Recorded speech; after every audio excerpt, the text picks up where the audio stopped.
What is up, you guys? How are y'all doing? Hopefully you guys are doing well, and welcome back to another video. And today is a very special video. We have a good buddy of mine, Ryan Patte, and he actually used to have a GTR, but now has this gorgeous Lamborghini Huracan Spyder.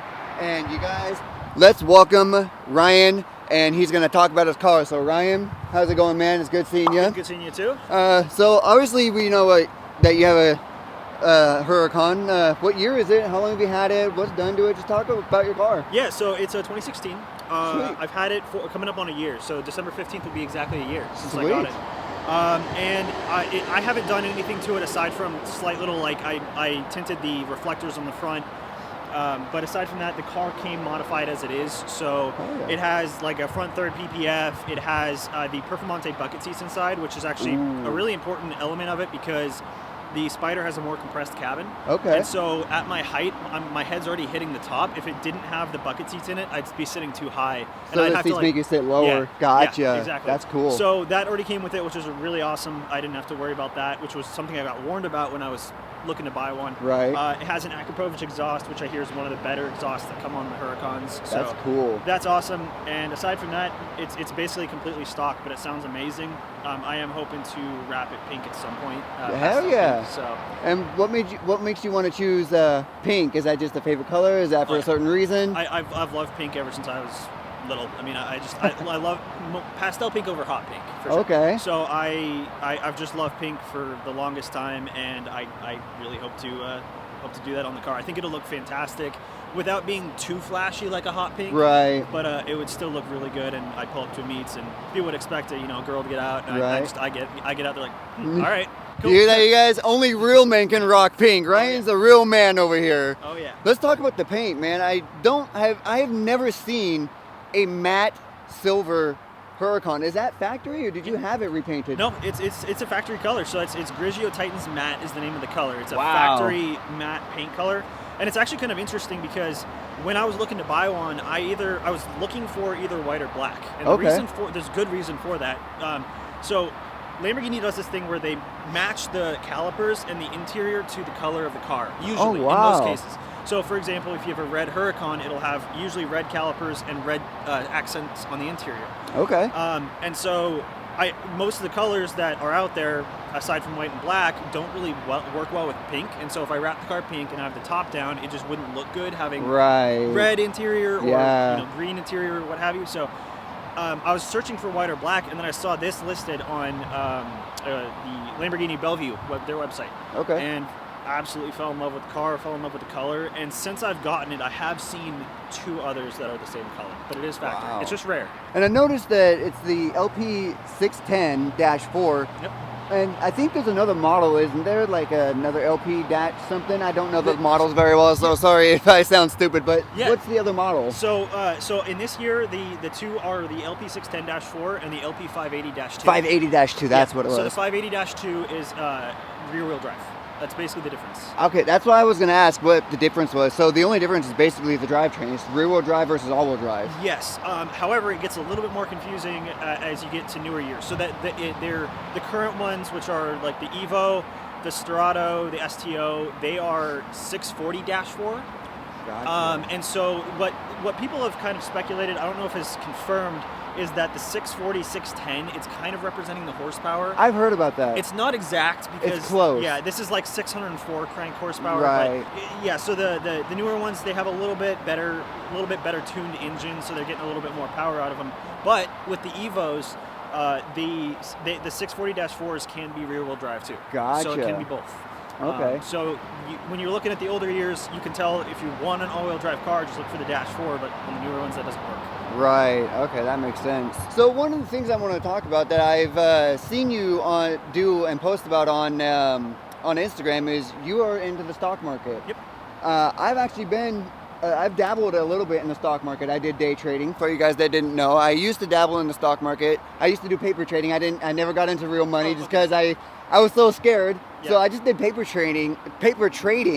But I wanted to get your opinion on everybody who's watching who wants to get into trading in the stock market, do you do, well, let me ask you this first. Do you do long term, or do you do short term trading? What do you do? So I do long-term investing. Okay. That's my bread and butter. That's what I focus on. So for the past 4+ years, that's kind of been my focus, and that's awesome. Kind of what helped me get this is the long-term stocks have been doing really well for me. And yeah, with long terms, you have compound interest, stuff like that. I have done some of the day trading. I was okay at it. I have a day job. I work, and because of the hours, I'd have an issue where like I would enter a play, and then my coworker would come talk to me, and I just missed the exit or something like that. So I basically had to get out of the day trading. But what's really cool is I run an investing Discord server, and inside of that server, I contract analysts who signal day trading plays. And so for the people that want to trade options, they can do that. Right.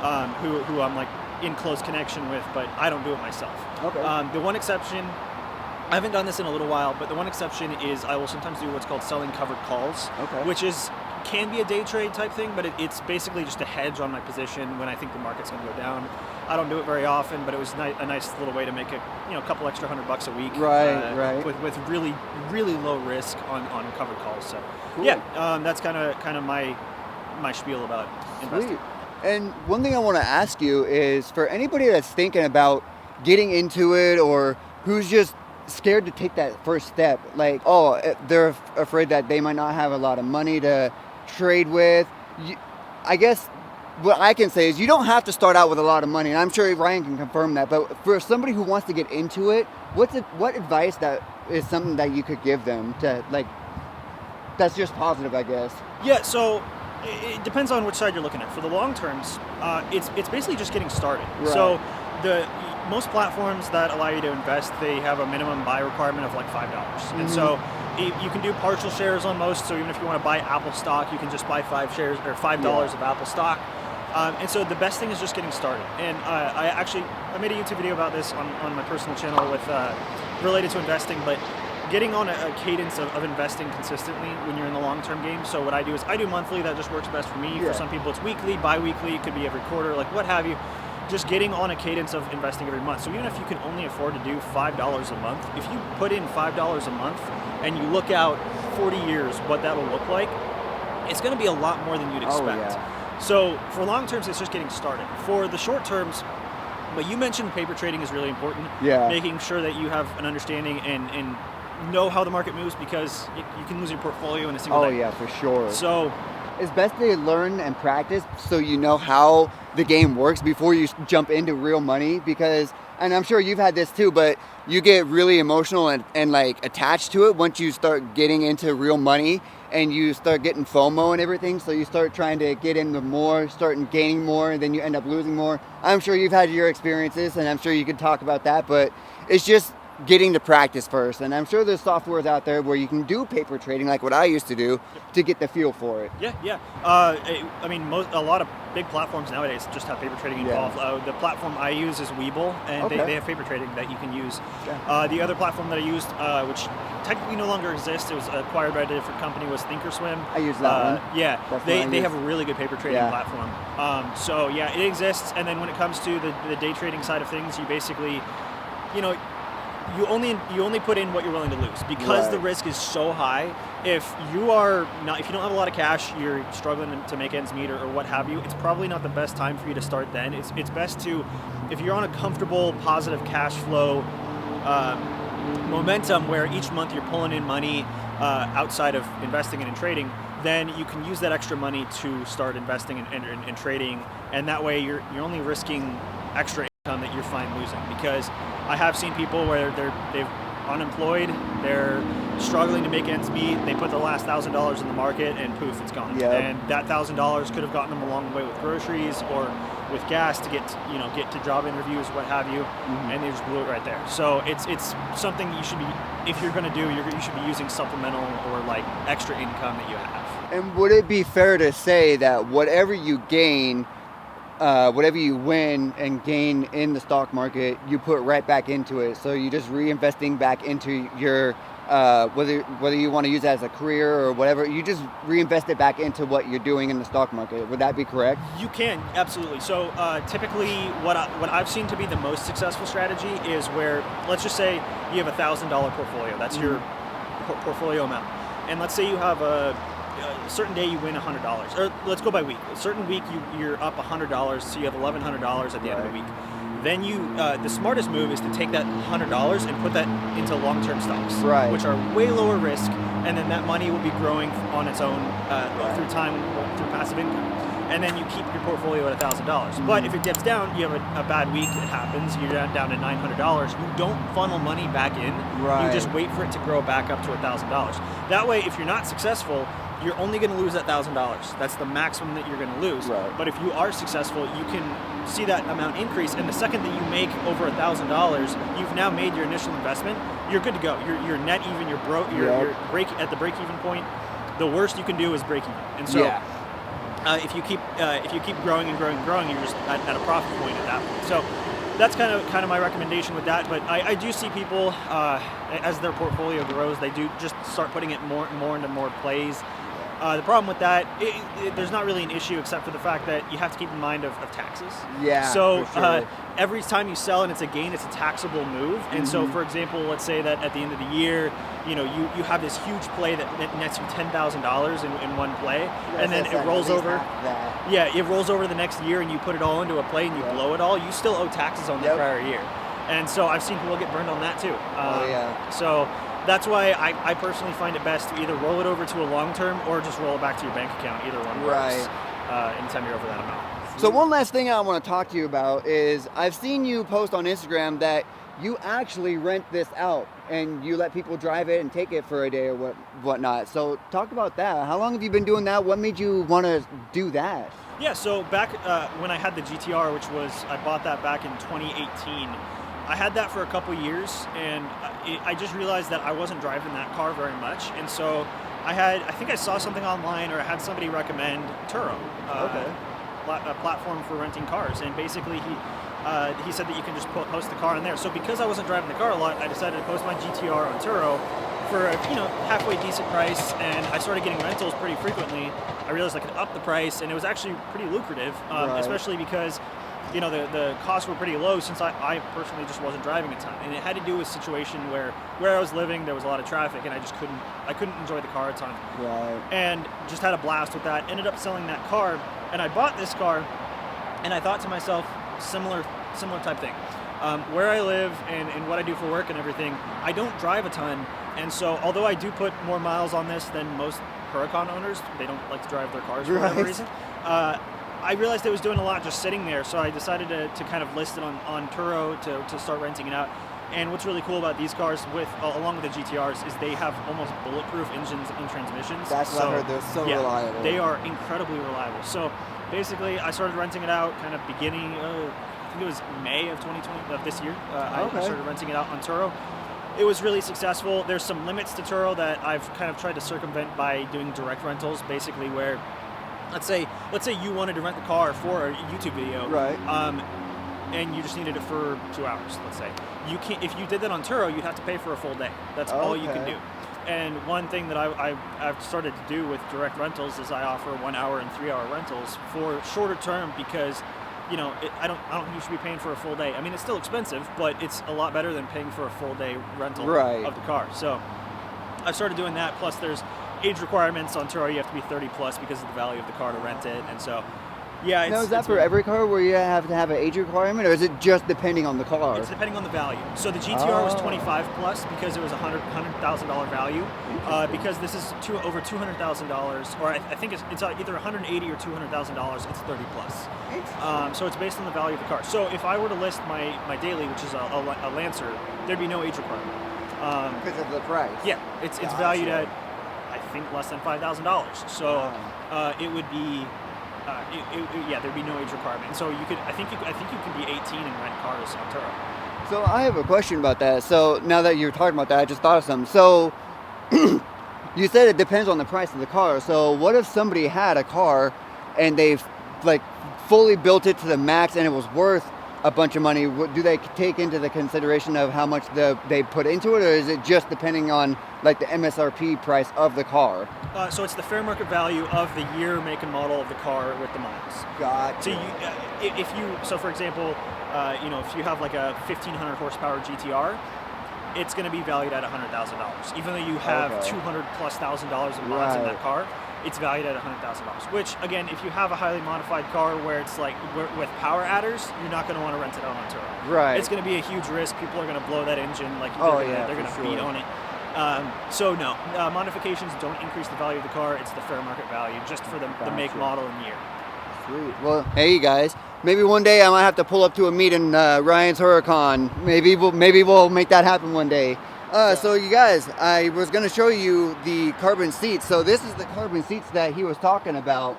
This is so cool. And you said this was, what seats were they? The Performante bucket seats. Performante. So they come from the Performante.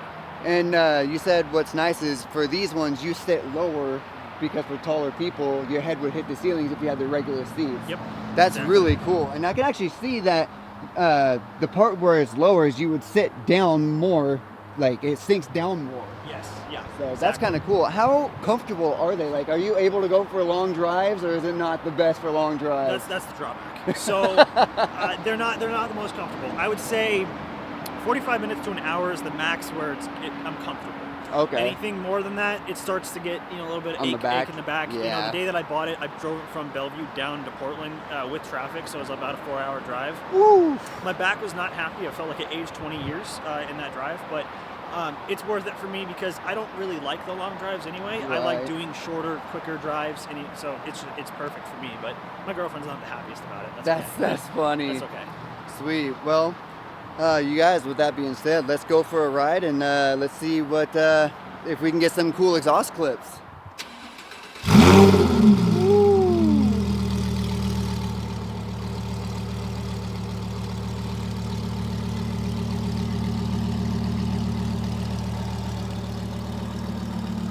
Give us a little juice, Ryan. Give us a little juice.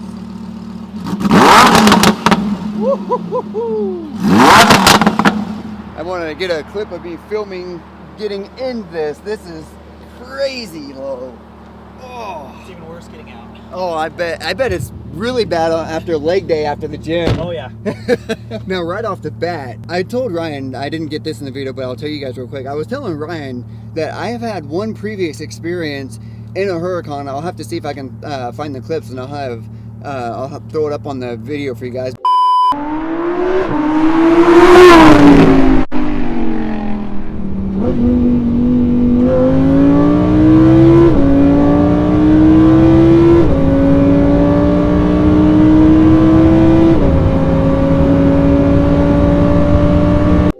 These seats are just so hard. I can see why he said they are uncomfortable, and with the regular seats, you can usually, like, as you move, there's some flexibility, the pads move. These are just not going anywhere, so I can see why it would be super hard to drive long distances for this. But anyways, yeah, let's get the show on the road. So we're gonna see if we can get oh yeah, okay, we're coming up to an underpass. Hang on.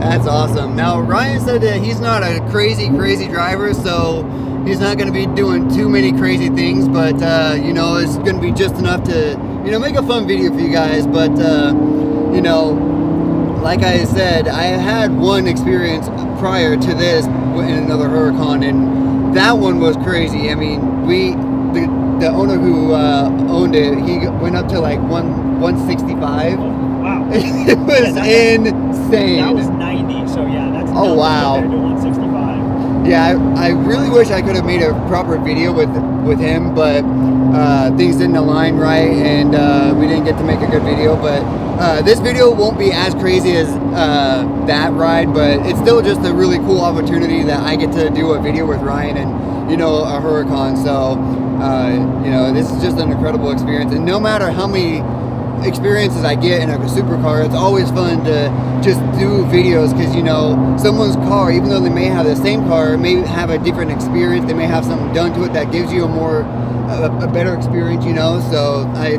thank you so much for taking the time out of your day to do this. Yeah, absolutely. Man, that exhaust is just, that V10 note is so sick. I love, what kind of exhaust did you say it was? It's an Akrapovic exhaust. Woo! I didn't know that you had a window that could roll down. Yeah, oh yeah. That's wow. That's on the Spyder. So you can put that down without having to put the top down, and you don't feel a ton of wind, so it's not like super cold. That is so, woo-hoo-hoo-hoo-hoo. That is so cool. And I guess it makes it nice too, because you don't have to roll these windows down, get in the wind noise, you can just hear the exhaust back there. Yep. That is so cool. Oh yeah, yeah, I love it. And if I'm, you know, about 4,000 RPM, if I flip it to Corsa, that's where it does those nice little pops. Oh, that is so nice. Oh my God, that is so cool. Yeah, that is a beautiful exhaust note. Whatever, you know, Akrapovic, they make really good exhausts. Did you buy it with the car already having the exhaust done, or did you do the upgrade yourself? It was already done. Okay, yeah. sick. Which is good because supposedly it's about a $12,000 exhaust. So, yeah, I'm glad that it was already done on the car. That's crazy. We got a Subi right here. That's a nice Subi. Look at that. He's got a dog in the car. That's so cute. Hi, puppy. So you said you've had this car for 3 years, and you said you love it. Is that correct? This one, no, I've only had it for the a year. GTR. Sorry, Yeah. that was the GTR. This one you said you had for how long? Coming up on a year. A year, so okay. The 15th will be a year. What is there anything that you would change about, you know, owning this car, or would you, if you had to, would you buy it over again, or is there another car that you would have taken over it? No, I'm really happy with this purchase. I mean, this has been my dream car for a long time. That's awesome. My true dream car is the Lamborghini Diablo, but I don't fit in those. Oh. Those things are tiny, and so you know, those I'd be are the paying. older looking ones, right? Yeah, and you know, those. Not only do they sell for like $600,000, $700,000, $800,000, but I wouldn't be able to drive it. So, you know, it's just not practical at all. So this is essentially my like more realistic dream car. That's cool. I want to at some point upgrade to the Evo Okay. all-wheel drive, and most likely would still do a Spyder. But yeah, I wouldn't change anything. I mean, I love this car. I mean, maybe I would. The one thing I would change is I wouldn't take it into that place to get serviced where I got a hole put in the front bumper. Yeah. Aside from that. Yeah, you guys probably don't know, but we were supposed to be doing a video a while back. It was like, what, a month ago or something like that? 2 months ago? No, that was back in August. Oh yeah, so months and months ago, back in August, we were supposed to do a video, and everything was looking like it was going to align right, and Ryan took his car to get serviced, and was it a technician that did it? The detailer. The detailer was backing it in, or pulling it in, and hit another car and put a hole in Ryan's bumper, and they had to get it fixed and everything. No, so it was the detailer backed his own truck into my car. Oh, okay. Yeah. Wow. So jeez. that was, yeah. That's and I'm assuming they paid for it, right? Oh yeah, paid cash, so it's not Wow. on Carfax or anything like that. Like it was really awesome. They handled it well. That's they awesome. put me up in some nice rentals in the interim. So like I got to drive a GT4 for the first time. Ooh. You know, Cop, the guy who has the blue GT4. Okay. Got to drive that car. An Aston Martin V8 Vantage. Oh wow. Let's see, and an M3 as well. That's so sick. yeah, it was cool. They you know made it right for sure, but it just kind of sucks not having the car for that time. So you just mentioned off camera that you live in an apartment. How are your neighbors when you start the car up in the morning? Do they absolutely hate you? Well, so I don't know. The funny part is that my car it's garage kept, but it's in a garage not in the building that I live in. Okay. There's certain technical reasons why that's the case. But I have met one guy who saw my car one day and he's just like, what the hell? Like, why is there a Lamborghini here? But no, absolutely no complaints. I don't start it at like ungodly hours. Typically, Right. you know, typically if I'm taking it out the hours between like noon and 5. You're respectful with it. That's nice. Oh yeah, and like and I know this isn't great for the car, but like if I take it to work early in the morning, I start it up in the quiet mode Strada, and then I immediately just start driving, even with the cold start, just to be respectful. I do that rarely, but yeah, I try to be, you know, I don't want to piss people off, and if I move into a house, I'm going to be even more cognizant of that because I don't want to piss my neighbors off. Yeah, I had to do the same thing with my Genesis, and it wasn't fully built, and it's not a high-end performance car, but it was turboed. It had a 2.0 engine with a turbo, and even with the turbo, I had to let it warm up and everything. My girlfriend didn't understand. She's like, why don't you just put it in drive? I'm like, you don't understand. With these kind of cars that are turboed, this is a different realm. You have to let it warm up, get to the temperature before you can just drive it, because you can't just put it in and drive like you can with a Honda Civic and just go. You have to let it warm up, you know? Oh yeah. So Ryan's gonna get on it just one last time before we actually get back to home base, and then that'll be it for the video. So we'll see if we can get on it one more time.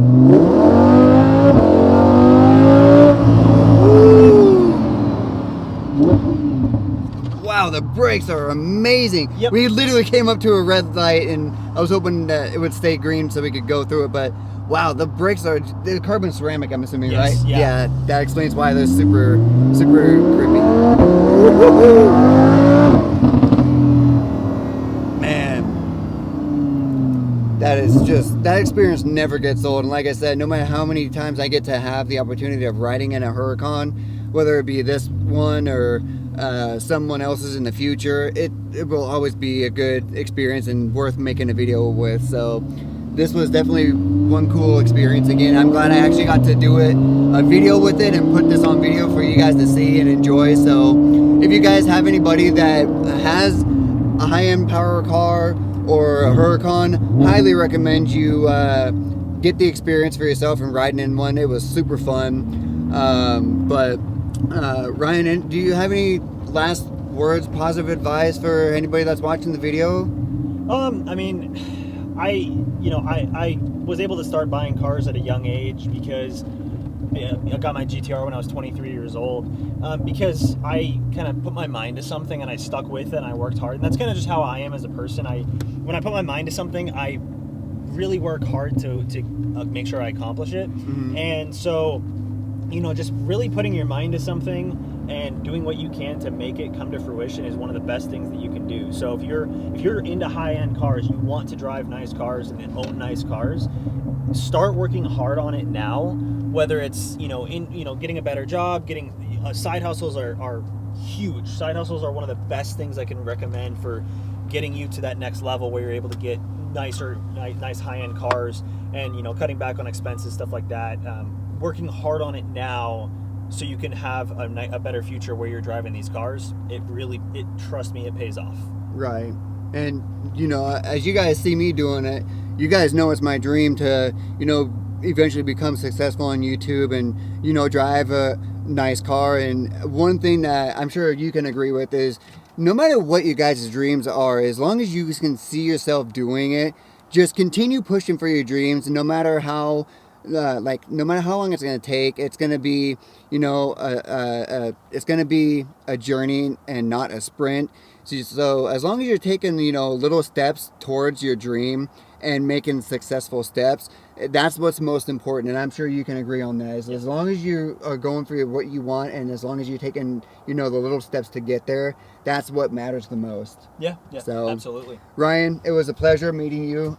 I've already met you, wrong choice of words, but it was a pleasure going for a ride. Guys, if you do not follow Ryan, follow Ryan Patte _GTR on Instagram. Also, Ryan, thank you again, and thank you for taking time out of your day to do this video with me. Of course, man. So, happy to do it. Awesome. Well, have a good weekend, and it's good seeing you. Yeah, you too, man. All right, guys. Make sure you subscribe and like, and make sure to share the video. I'll catch you guys next time.